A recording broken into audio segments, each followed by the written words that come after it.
A ver, imaginemos por un momento un escenario que a primera vista parece pura ciencia ficción, pero que por desgracia es la pura realidad. Totalmente real, sí. Pensemos en un laboratorio de altísima tecnología, batas blancas, microscopios de última generación, inteligencia artificial procesando millones de datos y miles de millones de euros invertidos durante toda una década. Una inversión bestial, claro. Exacto. Y todo ese esfuerzo titánico tiene un único objetivo en mente: crear la pastilla perfecta. Una molécula brillante diseñada con una precisión absoluta para curar una enfermedad grave o crónica. Y finalmente, después de años, se consigue. Se consigue, se aprueba, se empaqueta, se distribuye y llega a las manos del paciente. Y de repente, pues todo ese esfuerzo científico, toda esa ingeniería biomédica de primer nivel, fracasa por completo. Se va al traste. Y lo más fuerte de todo esto es que el fracaso no tiene absolutamente nada que ver con la biología, ni con que la molécula no funcione en el organismo humano. Fíjate. Es que esa es la gran tragedia. Fracasa simplemente porque el paciente no tiene una nevera en casa para mantener esa pastilla a la temperatura adecuada. Claro. O porque, oye, no hay una línea de autobús que conecte su barrio con la farmacia donde dispensan la medicación. O sencillamente porque no llega a fin de mes. Y al ver el precio, pues decide que comer es más importante que medicarse. Es así de duro. Es casi una ironía muy cruel. Esperamos que la medicina sea pura ciencia exacta, química impecable, pero de repente choca de frente contra un muro de ladrillos que es la realidad social y económica de las personas. Te das bruces con la realidad. Eso es. Y ese impacto directo en el bolsillo y en la vida cotidiana de quienes nos escuchan, o de sus propios vecinos, es el núcleo de lo que vamos a desentrañar en nuestra exploración de hoy. Es una imagen brutal, sin duda. Es que, a ver, nos hemos obsesionado tantísimo con la química, con la genética y con lo que ocurre a nivel microscópico dentro de la célula, que durante muchísimo tiempo la industria de la salud olvidó mirar el panorama completo. Se olvidó del mundo exterior, básicamente. Totalmente. Se olvidó de levantar la vista del microscopio para mirar, pues, dónde vive ese paciente, cómo vive, qué aire respira y qué recursos reales tiene a su alcance. Ya. Y eso es precisamente lo que hace que el análisis a fondo que traemos hoy sobre la mesa sea tan crucial para entender el futuro de la salud. Es un cambio de paradigma total. Pues con esta imagen en mente, arrancamos. Tenemos una misión muy clara y un material de partida que es francamente revelador. Muy revelador, sí. Vamos a sumergirnos en un documento fascinante escrito por Alexander Persand Kohl, que es el director general de la Escuela Iberoamericana de Visita Médica Profesional, Persand Barnes. Un texto muy potente. Lo es. Es un texto denso, analítico, pero que aborda una transformación radical que está viviendo la industria farmacéutica. Se enfoca concretamente en América Latina, aunque luego veremos que las lecciones son absolutamente universales. Sí, sí. Se aplican a cualquier parte del mundo. Según este documento, estamos presenciando una evolución histórica. Hemos pasado de una industria que solo se centraba en vender un producto a una que empezó a hablar de centrarse en el paciente. Que eso ya fue un salto, ¿eh? Claro, pero ahora están dando un salto gigantesco hacia un concepto mucho más profundo llamado equidad en salud. Y lo más llamativo de este documento no es solo el qué está cambiando, sino el quién está liderando ese cambio. Ahí está la clave. Porque cuando hablamos de equidad en salud, solemos pensar, pues, no sé, en ministros de sanidad, en directores de grandes hospitales públicos o en ONGs. En políticos o activistas, claro. Exacto. Sin embargo, el texto pone el foco en una figura que tradicionalmente ha sido vista desde un prisma muy distinto. A menudo estrictamente corporativo, que es el visitador médico. Ese es el gran giro de guión. La promesa para quienes nos escuchan hoy es entender cómo esta figura, el visitador médico, que históricamente pues, ha tenido una etiqueta puramente comercial. El de llevar las muestras y los folletos, vamos. Eso es, el que iba a poner el maletín. Pues cómo se está convirtiendo en un verdadero agente de cambio social. Un profesional vital que literalmente está determinando quién tiene acceso a la salud y quién se queda fuera del sistema. Es que es un cambio bestial. Pero claro, para entender la transformación de este mensajero de los laboratorios, primero tenemos que entender contra qué está luchando exactamente. El documento habla de los determinantes sociales de la salud, o SDOH por sus siglas en inglés. ¿Cómo definimos este muro invisible del que hablábamos al principio? Pues para enmarcarlo correctamente, el autor se apoya en la definición oficial de la Organización Panamericana de la Salud, la OPS. Vale. Y es una definición tan amplia que asusta un poco cuando la analizas en profundidad. Dice que los determinantes sociales de la salud son las condiciones en las que las personas nacen, crecen, viven, trabajan y envejecen. Fíjate en la magnitud de esto. Todo el ciclo vital. Todo. No estamos hablando de si tienes predisposición genética a tener el colesterol alto, ¿eh? Estamos hablando de que estos factores puramente ambientales, urbanísticos y sociales son los responsables de la mayor parte de las iniquidades sanitarias a nivel global. Claro, el entorno puro y duro. Y en un contexto como el de América Latina, donde las brechas socioeconómicas son históricamente tan marcadas, tu código postal suele ser un mejor indicador de tu esperanza de vida que tu código genético. Qué frase más demoledora. Vale, vamos a desgranar esto, porque es muy fácil quedarse en la gran teoría sociológica, pero el documento de Pearson Barnes aterriza estos factores de una forma muy cruda y muy operativa, ¿verdad? Sí, va directo al grano. Para tomarse una pastilla de forma segura, o tener transporte público para ir a por la medicación, o el ejemplo de la nevera, para mantener la cadena de frío. Y luego añade un tercer factor que me parece vital y del que se habla muy poco: la alfabetización sanitaria. Ah, sí, eso es interesantísimo. Es decir, si el paciente realmente puede o no entender las instrucciones que le está dando su médico. Si comprende los horarios, las dosis, los riesgos. Claro.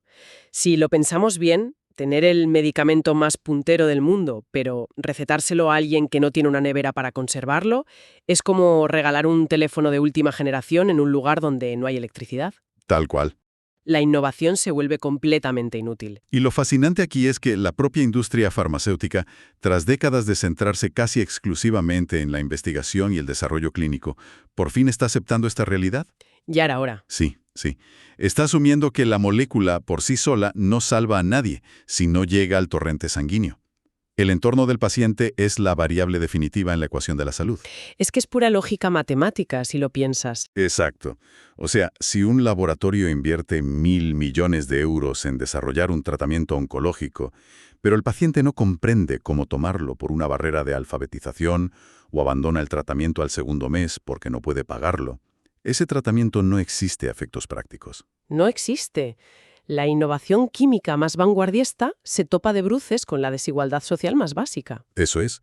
Y es evidente que esta realidad obliga a replantear todo el tablero de juego. Claro, porque si el entorno del paciente es la verdadera barrera para que la medicina funcione, el representante del laboratorio, el visitador médico, pues no puede seguir haciendo lo mismo que hacía en los años 90. Imposible. Ya no sirve entrar en la consulta del médico, soltar un discurso memorizado lleno de datos farmacocinéticos, dejar unos bolígrafos con el logo de la marca y marcharse corriendo a la siguiente clínica. El modelo del bolígrafo y el folleto está muerto. Tiene que ofrecer un valor completamente distinto. Y esa es precisamente la propuesta central que plantea la escuela Pearson Barnes. Proponen la formación de un profesional que debe hacer algo que, para muchos, podría sonar contradictorio a primera vista. ¿El qué? Equilibrar la rentabilidad corporativa con la humanidad profunda. El visitador médico pasa de ser un mero experto en moléculas a convertirse en lo que el autor define como un asesor de acceso y responsabilidad social. ¿Asesor de acceso y responsabilidad social? Suena importante. Lo es. Ya no es un simple transmisor de datos clínicos, que además el médico bien podría buscar en Internet en 5 segundos, sino un consultor en soluciones de salud integrales. Vale. ¿Y cómo se traduce eso en el día a día? O sea, en las trincheras de una consulta médica real. Porque el texto detalla una nueva estrategia social en la parrilla de promoción. Ya no llevan solo un iPad con gráficos de eficacia, no. Para nada. Ahora manejan herramientas mucho más estratégicas. Hablan de algo llamado mapeo de barreras. Mapeo de barreras. Explícanos eso. Pues significa sentarse con el médico y, en lugar de hablar solo de los síntomas de la enfermedad, analizar por qué sus pacientes abandonan el tratamiento. A ir al origen del problema logístico. Exacto. Es por el coste de bolsillo, es porque la clínica está a 2 horas en autobús de sus casas y no pueden ir a por las recetas, es por falta de información clara. Ya. También se exige que dominen los programas de soporte al paciente, los famosos PSP. El visitador tiene que ser un experto absoluto en descuentos, en programas de asistencia y en copagos. Y claro, tiene que instruir al médico sobre cómo activarlos rápidamente. Qué bueno. E incluso el documento menciona la integración institucional, que me pareció fascinante, que no es otra cosa que colaborar activamente con las farmacias de zonas vulnerables para asegurar que el medicamento esté físicamente en el inventario cuando el paciente vaya a buscarlo. Claro, evitando que el paciente dé viajes en balde, que a veces un viaje en balde significa que esa persona no vuelve a por la medicación nunca más. Y fíjate en cómo esto cambia la dinámica de la consulta. El médico de hoy, ya sea en la sanidad pública o en la privada, está absolutamente abrumado por la presión asistencial. Tiene muy pocos minutos por pacientes. Está saturadísimo. Saturadísimo. Sabe perfectamente que muchos no pueden pagar o no saben cómo acceder a un tratamiento complejo, pero no tiene el tiempo material ni los recursos para investigar cómo ayudarles con trámites burocráticos o buscarles descuentos. Es que no dan abasto. Por eso, ese nuevo visitador médico actúa como una extensión de los recursos de la clínica. Es el puente que facilita el trabajo del médico, asumiendo esa carga administrativa y asegurando que la prescripción no se quede en un trozo de papel, sino que se convierta en una realidad terapéutica. Efectivamente, se vuelven indispensables. A ver, un momento, tengo que hacer de abogada del diablo aquí porque seguramente mucha gente que nos escucha esté pensando exactamente lo mismo que yo. Dime. Todo esto suena increíble. Muy altruista, casi heroico, te diría. Pero seamos realistas. Al final del día, esta persona trabaja para una empresa, para una multinacional farmacéutica que necesita vender sus productos, generar beneficios y presentar resultados trimestrales a sus accionistas. Sí, el negocio es el negocio, claro. Entonces, ¿cómo logra convencer al médico, que ya está de vuelta de todo, de que realmente es un consultor social preocupado por la equidad? Y no solo alguien que está intentando cumplir su cuota de ventas utilizando esto de la responsabilidad social como un caballo de Troya o como una nueva táctica de marketing. A ver, es un escepticismo totalmente natural. Y yo diría que hasta necesario. La industria arrastra un historial que justifica plenamente esa desconfianza. Ya. Sin embargo, el documento de Pearson Barnes no esquiva esta tensión. No se esconde. Para responder a tu duda, el autor no se queda en la teoría abstracta, sino que baja al barro proponiendo escenarios prácticos muy detallados. Me encantan los casos prácticos. Pues mira, el médico, que como bien dices es escéptico por naturaleza, se convence únicamente cuando ve que la intervención del visitador resuelve un problema clínico real, palpable e inmediato en su propia consulta. Analicemos el escenario A que plantea el texto. Adelante, situémonos en ese caso. Nos ubica en un paciente de la periferia urbana. Imagina un cardiólogo trabajando en una gran clínica pública de Ciudad de México, de Bogotá, o incluso podríamos extrapolarlo a un barrio periférico de cualquier gran ciudad europea. Perfectamente, sí. Este especialista tiene frente a sí a un paciente que necesita urgentemente un anticoagulante. Sin embargo, el médico duda en prescribir el fármaco de última generación. ¿Por qué? ¿No confía en el fármaco? No. Y ahí está el tema. No duda porque cuestiona la eficacia de la molécula, sino porque asume, basándose en el aspecto del paciente o en el contexto socioeconómico del hospital, que esa persona tiene recursos muy limitados y no va a poder pagar el tratamiento a largo plazo. O sea, estamos ante un sesgo clínico puro y duro basado en la capacidad económica. El médico se autocensura antes incluso de extender la receta. Exacto. Optando quizá por un fármaco más antiguo, más barato, pero con más efectos secundarios o menos eficaz, simplemente porque cree que es lo único que el paciente podrá costear. Claro. Y ahí es donde entra en acción el visitador médico formado bajo este nuevo paradigma de equidad. En lugar de sacar una gráfica mostrando que su anticoagulante es un 15% más eficaz que el de la competencia, aborda el elefante en la habitación. Va directo al problema. Directo. Le dice, mire, doctor, entendemos perfectamente que la barrera económica es real aquí y que le preocupa la adherencia. Por eso, mi laboratorio ha implementado el programa Corazón Seguro. Ah, muy bueno. Le explica que, al entrar en el programa, el paciente recibe, por ejemplo, apoyo económico o la tercera caja sin coste alguno. Pero ojo, la clave no es solo contarle el programa. ¿Cuál es la clave entonces? La genialidad operativa es que el visitador le entrega los pasos simplificados para que el médico o su personal de enfermería puedan dar de alta al paciente en el sistema en menos de 2 minutos. Sin burocracia interminable. Ya. Sigo mi papel de abogada del diablo, ¿eh? Vale, le da la tercera caja gratis o le facilita un descuento. Pero ¿no pensar el médico que esto es la típica táctica de la primera dosis gratis simplemente para crear dependencia hacia una marca cara y que a la larga el paciente seguirá teniendo el mismo problema económico? Es una duda muy válida, desde luego. Pero aquí es donde la mentalidad de asesor de acceso marca la gran diferencia frente al vendedor tradicional de toda la vida. A ver cómo. El visitador no solo ofrece el descuento inicial, sino que estructura un plan a largo plazo con el médico. Le muestra cómo el programa de soporte acompaña al paciente durante meses, incluyendo educación sanitaria y seguimiento continuo. Ah, que hay un acompañamiento real. Eso es. El médico empieza a ver que, sin esta ayuda, el paciente no tendría ninguna opción de acceder a la medicina moderna. El resultado es que se elimina el sesgo económico del doctor, se garantiza el acceso a la mejor terapia disponible y, atención, la relación de confianza entre el médico y el visitador cambia radicalmente. Claro. Ya no es un comercial pesado, es un solucionador de problemas. Exactamente. Ya no es una transacción mercantil, es una alianza para resolver un problema estructural que frustraba al médico a diario. Visto así, tiene todo el sentido del mundo.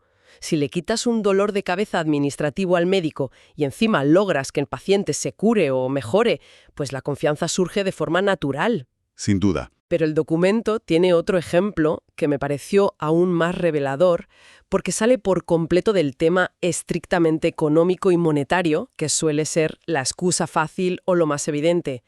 Es el escenario B, que aborda algo mucho más sutil. Ah, sí. ¿Te refieres a la barrera de la alfabetización sanitaria?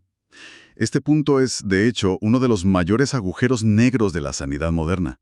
Aquí es donde se pone realmente interesante. El texto nos traslada a una zona rural.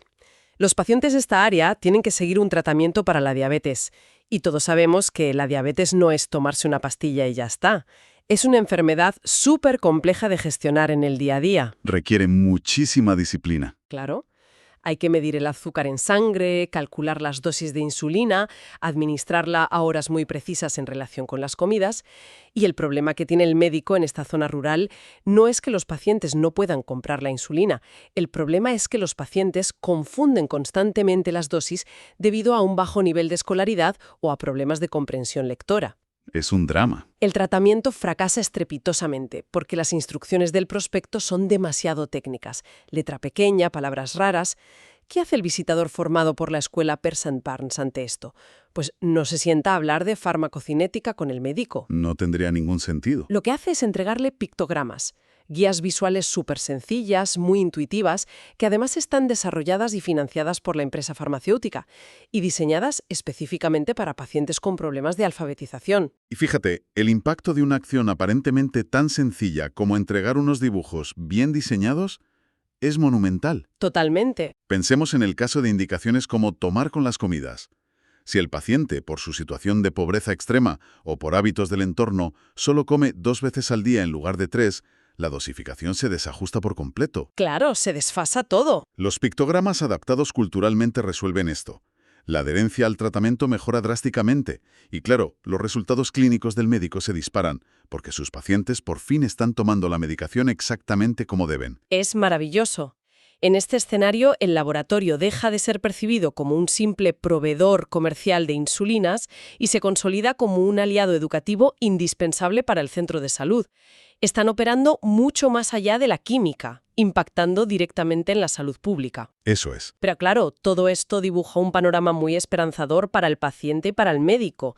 Pero resolver problemas sociales como facilitar el alta en un programa de descuentos o crear pictogramas para zonas rurales requiere una inversión importante. Por supuesto, no es gratis. Cuesta dinero, cuesta tiempo y cuesta recursos.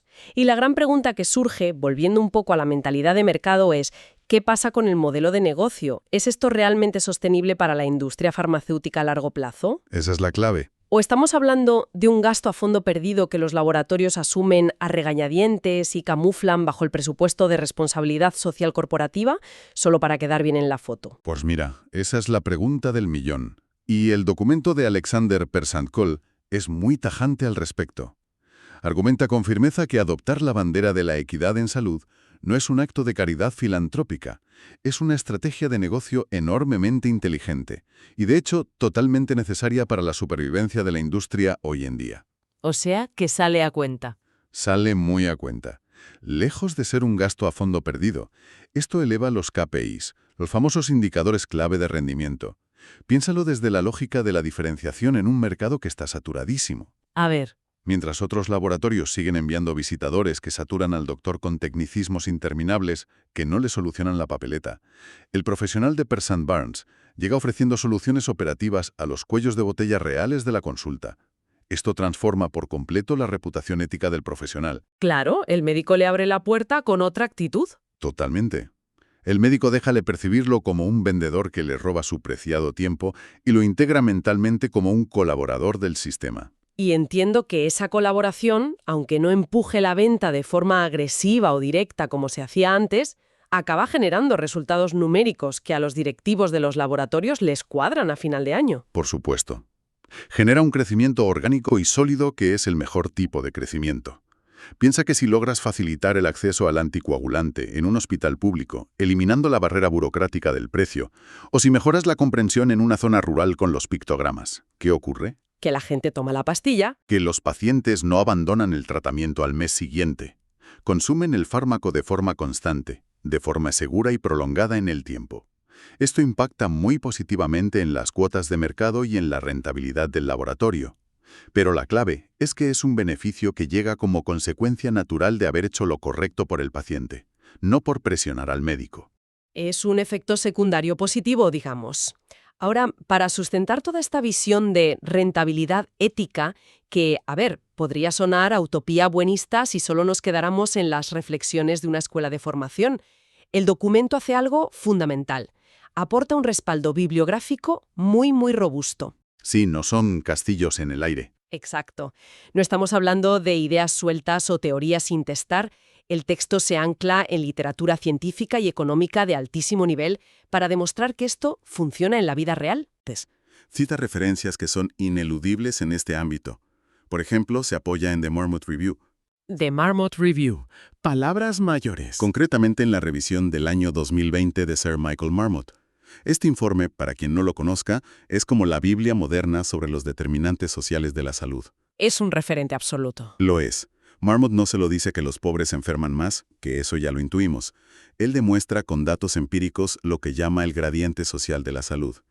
Es decir, por cada peldaño que bajas en la escala socioeconómica, tu salud empeora y tu esperanza de vida se acorta matemáticamente. Es escalofriante visto así. Y la industria farmacéutica no puede ignorar este gradiente, si quiere que sus medicamentos sean efectivos a gran escala. Además, el texto menciona informes oficiales de la OPS para contextualizar cómo estas desigualdades son especialmente graves y complejas en toda la región de las Américas. Y luego está el argumento económico duro, el que de verdad convence a los inversores en las juntas de accionistas. El documento cita un artículo fascinante de la revista Harvard Business Review del año 2023, titulado, literalmente, El caso de negocio para la equidad en salud. Eso es clave. No es un paper de filosofía ética. No. Es un análisis puramente financiero. Demuestra, con estudios de casos reales en varias multinacionales, que la inclusión no es un centro de coste, sino un motor de sostenibilidad. Claro. Lo que expone Harvard es que hacer que la sanidad sea accesible amplía masivamente tu mercado potencial. Si eliminas las barreras, pacientes que antes estaban totalmente excluidos del sistema entran a formar parte de él, fidelizándose de una forma mucho más profunda con las marcas que les facilitaron ese acceso inicial. Tiene todo el sentido comercial del mundo. Y finalmente, el documento también se apoya en el Journal of Medical Marketing para trazar cómo la figura del representante de ventas tiene que evolucionar obligatoriamente en mercados emergentes si no quiere volverse irrelevante o desaparecer directamente. Si conectamos esto con la perspectiva general, la conclusión innegable que extraemos de todo el planteamiento de la escuela Pearson Barnes, y que además viene validada por Harvard y por la Organización Mundial de la Salud, es que en el siglo XXI, el éxito comercial sostenido se ha convertido en una consecuencia ineludible del servicio humano. Ya no son conceptos opuestos. Para nada. No son fuerzas antagónicas. En sociedades complejas, con sistemas de salud muy fragmentados y desigualdades tan profundas, es matemáticamente imposible tener un modelo de negocio farmacéutico viable a largo plazo si ignoras la realidad social del paciente. Totalmente de acuerdo. La equidad ya no puede ser un departamento de responsabilidad corporativa aislado por ahí en un sótano, emitiendo notas de prensa una vez al año para quedar bien. Tiene que ser el núcleo estratégico de la compañía. El motor principal. Eso es.